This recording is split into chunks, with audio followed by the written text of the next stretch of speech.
Welcome to the Rewards Master.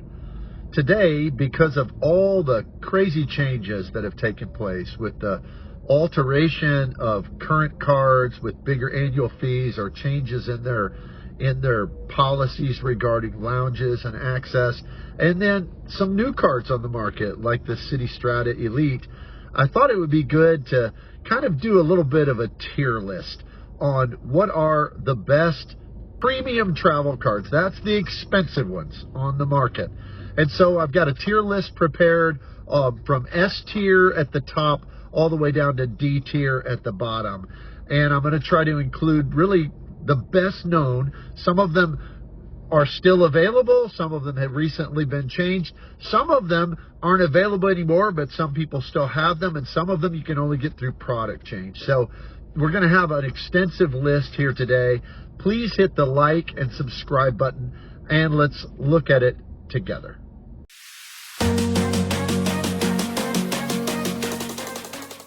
There have been lots of changes in regard to premium travel cards. And in this space, I mean, everything is now basically topsy-turvy. And I've done a tier list like this before, not all that many months ago, but truthfully, the landscape is totally different today than it was, say, 4 or 5 months in the past. So I wanted to look at it again, and with the changes that have taken place and new cards on the market and all the rest, I wanted to kind of see what's it all like at this time. Now, as with any tier list, there are some things you got to keep in mind. To me, these tier lists are for entertainment value. And what I mean by that is most of us here on YouTube put these out from time to time, and I personally enjoy watching them. I think they're really, really fun. However, I'm often very frustrated, and you may be frustrated by my list today as well, because even though there are lots of experts, so to speak, who know the travel game and know these cards like the back of their hand, and maybe even have had all of these cards, the truth is that all of us have different expectations from the credit card game and what we're trying to accomplish through this hobby. Some of us love lounges. Others don't really care about it that much. Some people are pursuing status. Other people think status is a waste of time and money and just a trap by the airlines and by the hotel partners. So there's just different emphasis. Some people like to get credits that they have to spend a lot of effort on, but they can get massive benefit back way over their annual fee. Other people just want easy credits, and it doesn't matter to them so much how much they get back based upon the total annual fee, but really it's more about how useful the credits are. So there's so many different factors that go into this. So please keep that in mind as we go through, and keep in mind, your list may be totally different. And basically every one of these tier lists is just what the maker of that list, what they think, what their opinion is based upon their values when it comes to travel. So keep that in mind as I go through mine. So as I look at these different cards, the first one on my list is the Chase Sapphire Reserve card. Now, we all know that the Chase Reserve card has recently went through a lot of changes. It is now, as of today, now this may change in the future with American Express revamping in October, but as of today, it's the most expensive premium travel card on the market. Now, excluding things like the gold card and the black card that are basically a scam, it is the most expensive one on the market at $795 a year.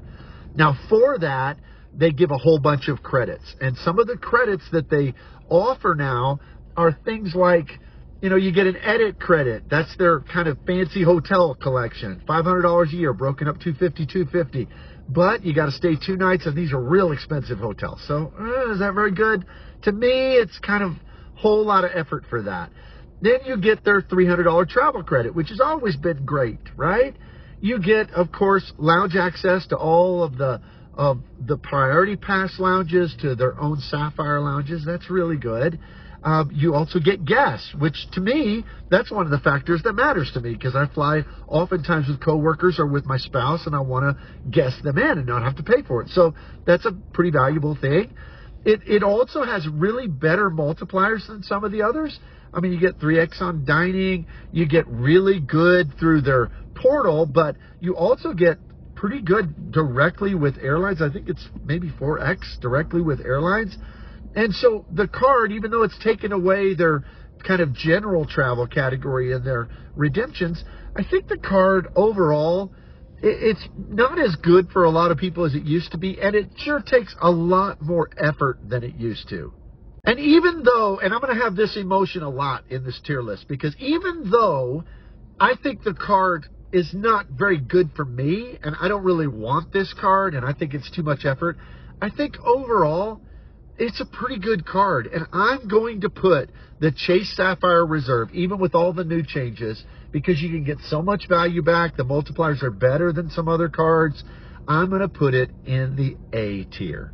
Not in the S tier, but in the A tier. It's a really good travel card for the right person. The next one on the list, and it's not available anymore, but I love it and I use it. It's called the Citi Prestige card. It's kind of the card that was their premier travel card before they recently, this month, came out with the new Citi Strata Elite. And we're still allowed, as of now, to keep the Citi Prestige card. But I love this card. This card was even more powerful than it currently is, but they had to nerf it because it was going to put Citi out of business. I mean, it used to have unlimited fourth night free benefit and free golf. Free golf! I mean, crazy. But as of now, basically what it is an earning card. It gives 5x on dining, and it gives 5x on airfare, 5x on online travel agencies. So even if you buy travel through Expedia, it gives you 5x. It gives 3x on cruises, 3x on hotels, and 1x on everything else. So it is an earning machine. And it, of course, earns Citi thank you points, which just became even more valuable because now I've got all these Citi thank you points that now can be American Airlines points. So that kind of helps this card to be even more impressive. But it also gives it's $495 a year. It also gives a credit of $250 a year that's easy to use, like the Chase Sapphire credit. Easy to use. And then you get 2 fourth night frees if you book through their portal. So you book a hotel room for 4 nights, you get the 4th night free, and that's really for any level of hotel. It can be a $100 a night hotel, it can be a $1,000 a night hotel. So it's easy to get your money back on this, and it's easy credits to use. So I just can't put it anywhere else. And do I have some bias in this? Yeah, like I said, these tier lists are always laden with bias. But with my bias, I'm going to say that the Citi Prestige card is an S tier card. I will, as long as they let me keep it, I will keep it forever. It is an S tier card, at least to me. The next one on our list is a airline card, the Delta Reserve card. I have this card. I really like this card. It's a very, very good card. But it's airline specific. So with the Delta Reserve, it costs $650 a year. And it also gives you some help towards Delta status. So it gives you a $2,500 medallion qualifying dollar boost just for having the card. It gets you halfway to silver status. And it gives you 1 medallion qualifying dollar for every $10 you spend on the card. So you could spend your way to status with the card. But the earnings on it aren't very good. You get 3x on Delta, which Delta miles aren't worth much anyway. And you get 1x on everything else. But what really is intriguing about this card is it's really easy to get your money back on it because the effective annual fee is impacted by the fact that you get a $240 Resi credit, $20 a month throughout the year. If you just go into a Resi restaurant, use it, you get your $20. I even use it for gift cards at them, and it works every time. You get a $10 a month credit with a rideshare service, so I usually put that in my Lyft account, no problem. Get that back every time. You also get a companion certificate, which is a fantastic benefit. So you get a buy one, get one free flight on Delta, either in the main cabin or in Comfort Plus or in the first class cabin. And then you get a $200 a year Delta Stays credit for their hotels. Easy to use. So all of that together, this card gives you back way more in easy to use stuff. That's really important to me. Easy to use stuff. At least for me, it gives you back way more than your annual fee of $650. And it gives access to both the Delta Sky Clubs 15 times a year or the Centurion Lounges, which is pretty good access, but you only get 4 guest passes to the Sky Clubs and you got to pay after that. So that kind of dings it a little bit. But with even all that said and done, I put, and this is just for me, and this is funny because I've seen tier lists where they put this in the D tier. I put this card in the A tier because the things that matter for me, this is a fantastic card, because with the lounge access and the ability to work towards status and easy use credits and more back, and especially that companion certificate, it's an A tier card for me. The next card on the list is the American Express Platinum card.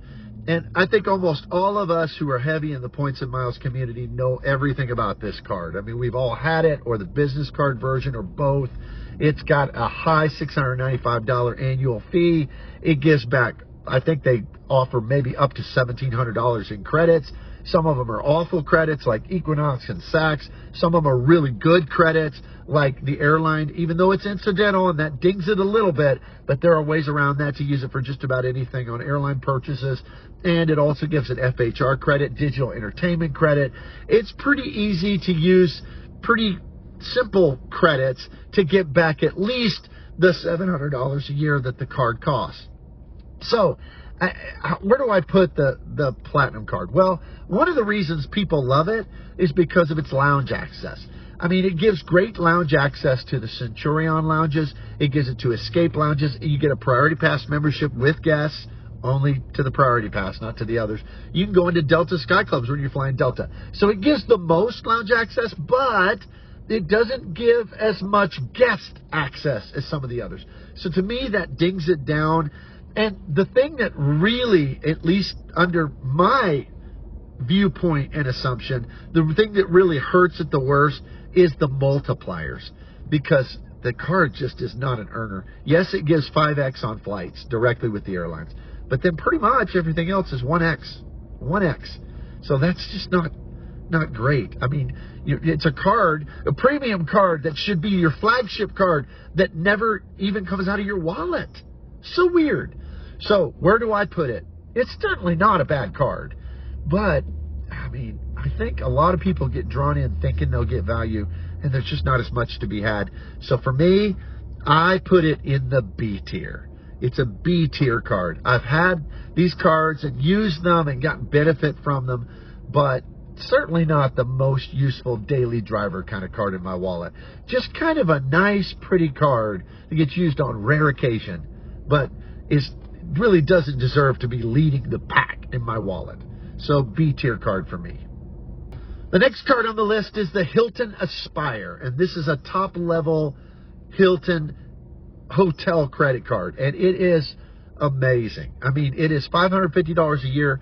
You get 2 resort credits every year, 200 and 200 first half of the year, second half of the year. You got to use it at Hilton resorts. That can be a pain depending on where you live, but if you live in certain places, if you live in Dallas, Texas, there's 2 of them in Dallas. If you live in Orlando, they're everywhere. So, I mean, it's not too hard for a lot of people. You also get a $200 airline credit broken up $50 4 times a year, but it can be used for anything from flights to bags to anything, or to put it in your travel bank or whatever. So really easy to use. And then you get a free night certificate, even the first year, that's good at any Hilton property in the world that has standard award availability. So that can be worth $600 to $1,200. And this card has great multipliers, high multipliers with Hilton. I mean, like with your status and everything, you get in excess of 30 points per dollar. It has good 6, 7x categories and other categories as well, and a base earning of like 3x. So it's a good card. Even though Hilton points aren't worth that much, it's still just strong. It's just strong. And then kind of the superpower is it gives you Hilton Diamond status, which is the top level status. Not worth much in the United States, but I have gotten lots of upgrades overseas with Hilton Diamond. So where is this card? Well, to me, this is the second S tier card on the list. Even though I do get irritated at times because of that hotel credit, the $200 for resorts twice a year, it's hard to use, but still, man, the value prop on this one is just so amazing. And I think the Hilton Aspire is an S tier premium travel credit card. Next, we have another hotel card that's a premium card, and that is the Marriott Bonvoy Brilliant card from American Express. This one is $650 a year. It gives you platinum status, which isn't the highest, but is a very good status that can get you a lot of free breakfasts and room upgrades and all sorts of stuff with Marriott properties, which there's a lot of Marriott properties. So that's very, very good. The card has a $650 annual fee, as we said, but it gives a $25 a month, so $300 a year credit for restaurants, so for dining. So you just use this card for the first 25 bucks. You eat out every month, you're getting that money back. The downside to me is that it doesn't have as good earnings as the Hilton Aspire, although they're pretty good because it is a hotel card, but Marriott points aren't worth a lot. But the other thing that's a downside is that you really don't get a lot of credits, except you just get that $300 credit for dining, and you get a 85K cert. So it's a capped certificate. Now, you can still get, I'm not arguing that it's valuable, because you can still get a $600+ room with 85, and you can even top it off with some of your Marriott points. But to me, I'm like, if I'm paying $650 a year, then I would want to be able to use it at any hotel like I can the Hilton Aspire. Why don't they do that? And why don't they give a few more certs? Clearly they could. Hilton Aspire costs less and give you back more. So for me, this card just doesn't quite match up to its competitor. And I just can't imagine a situation where I get this. Now, again, there's some bias in this, because I'm not crazy about the fact that Marriotts don't have to honor your status and things like that. I've heard horror stories of people who go in and they don't get their free breakfast, and nothing is, there's no consequence of it. There's no recourse to be able to argue, because basically Marriott will side with their hotels over their customers. So I don't like that. I'm biased against that. I put this card in the C tier. At least for me, this is a C tier premium card. The next card we look at is the United Club card. The United Club card has a $695 annual fee. It's a big boy card now. It used to be cheaper. Now it's matching the American Express Platinum. And this card, it's expensive, and it has a lot of credits, but they are weird credits. I mean, they've got some hotel type stuff. They've got some strange ones like JSX credits, where you can book a private jet. Why is an airline card trying to get people to book on a different airline? That is so weird. And so giving a credit for it. So there's a lot of credits on here, but you can look at them all yourself. I've done deep dives into this in some of my lives, and I think this one has some of the more ridiculous credits of any of the cards out there, especially for that really, really expensive annual fee. And so as far as I'm concerned, the United Club card is a card that it's okay for a person who's a heavy United flyer. And so if a guy's flying 20 times a year on United, maybe it's worthwhile. Maybe you can find a way to use enough of those credits and get the club access to the United Club. With you do, I think, get one guest with it, but they've even trimmed that back from what it used to be.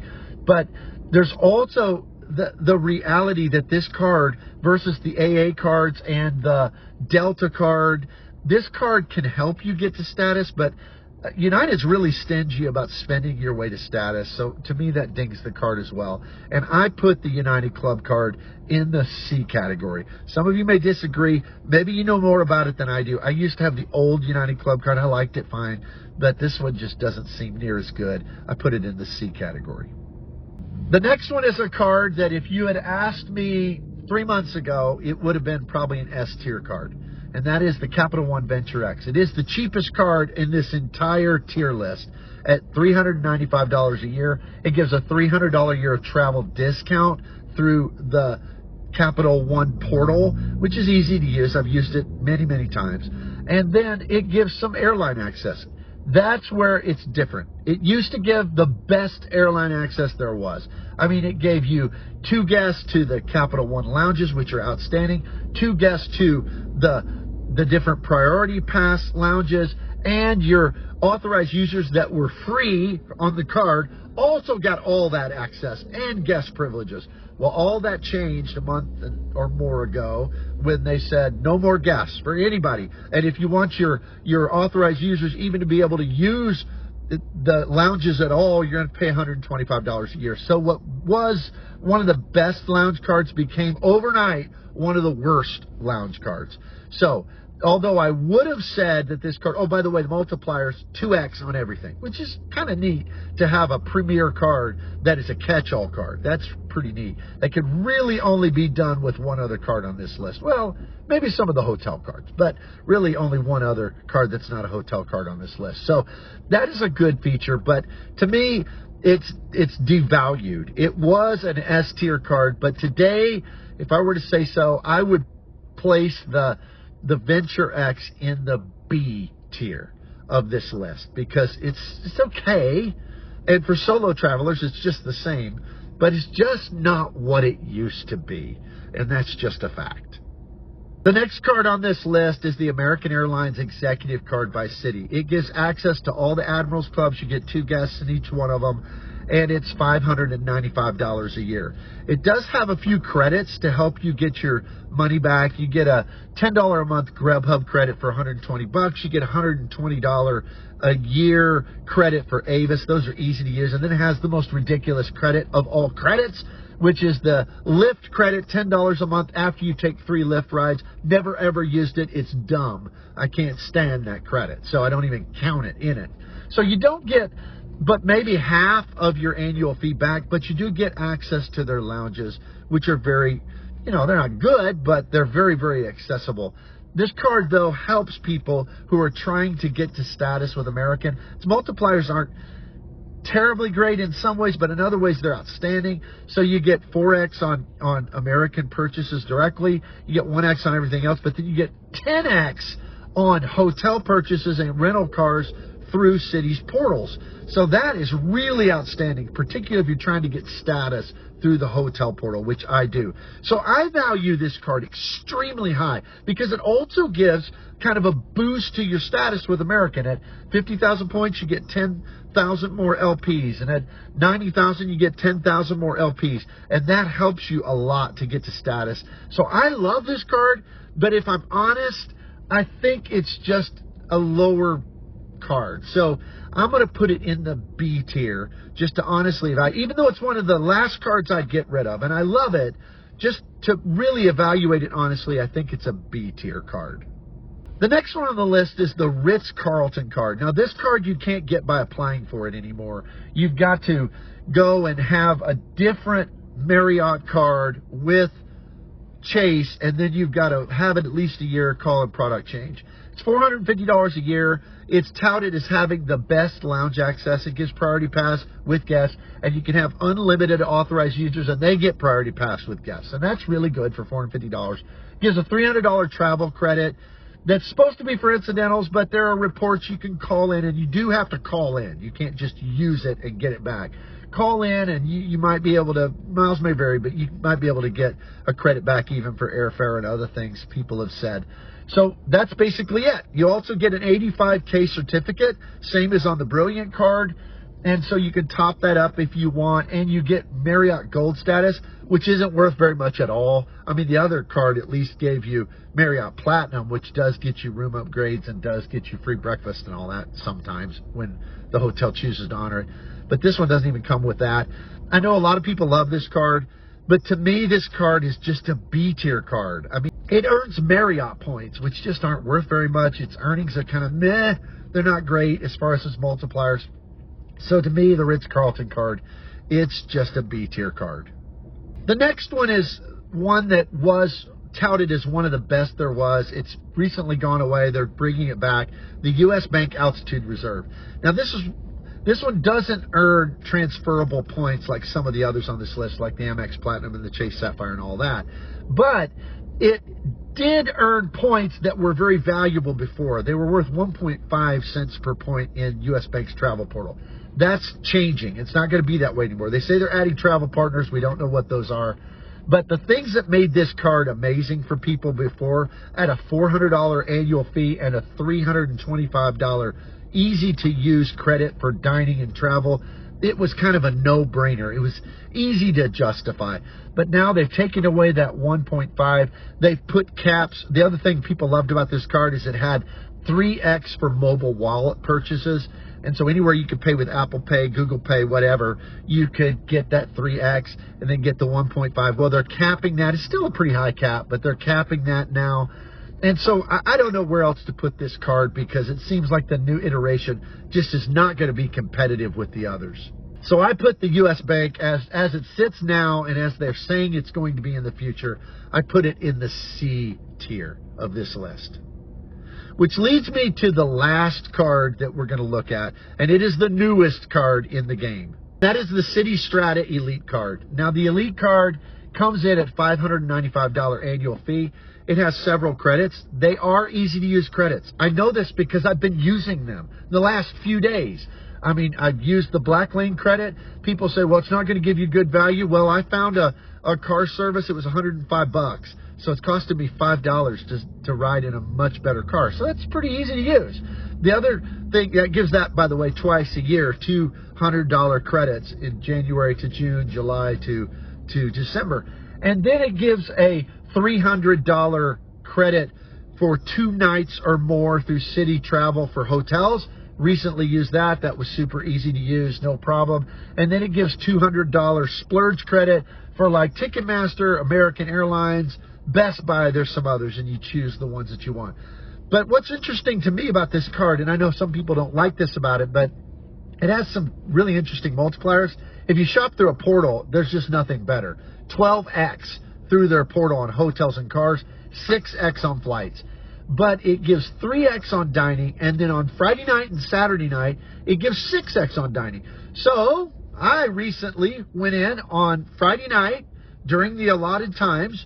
I bought some gift cards online for restaurants through the Mileage Plus X app, and I got 6x. It already coded, which is pretty awesome. So to me, it's going to be a pretty much all the time 6x dining card. That's how I'm going to use it.